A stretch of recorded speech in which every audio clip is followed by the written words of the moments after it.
difficile d'accepter la perte d'un père. Le journaliste Philippe Tesson est mort à l'âge de 94 ans le mardi 1er février 2023.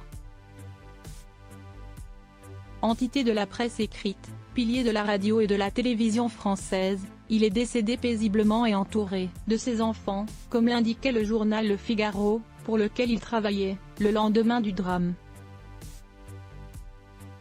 Ses proches, ses amis et de très nombreux invités se sont retrouvés, pour lui rendre un ultime hommage, lors de ses funérailles, organisées en l'église Saint-Germain-des-Prés à Paris le 10 février 2023.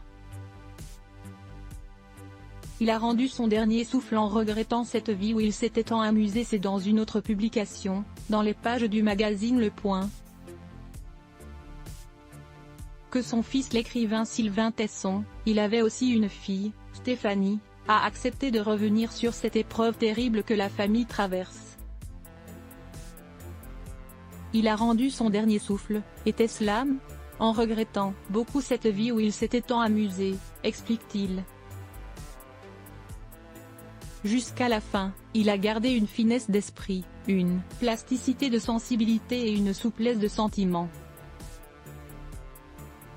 Son secret ? Se tenir éloigné des systèmes d'idées, des tectoniques mentales et des échafaudages théoriques. Ses ironies volatiles le prémunissaient du ciment.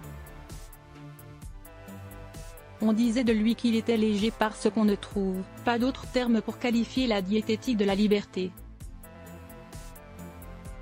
Il ne s'intéressait pas à la métaphysique.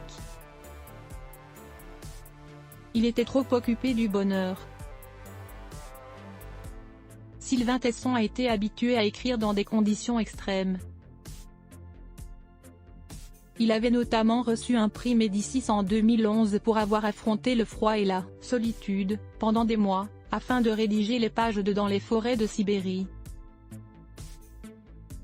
C'est aujourd'hui en pensant aux obsèques de son papa que l'auteur a ressenti le besoin de faire couler l'encre. On a célébré ses funérailles à Saint-Germain-des-Prés, rappelle-t-il dans Le Point.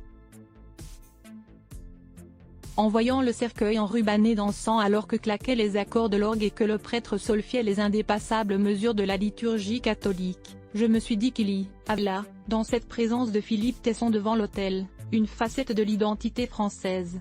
Retrouvez l'hommage de Sylvain Tesson dans le magazine Le Point du 23 février 2023.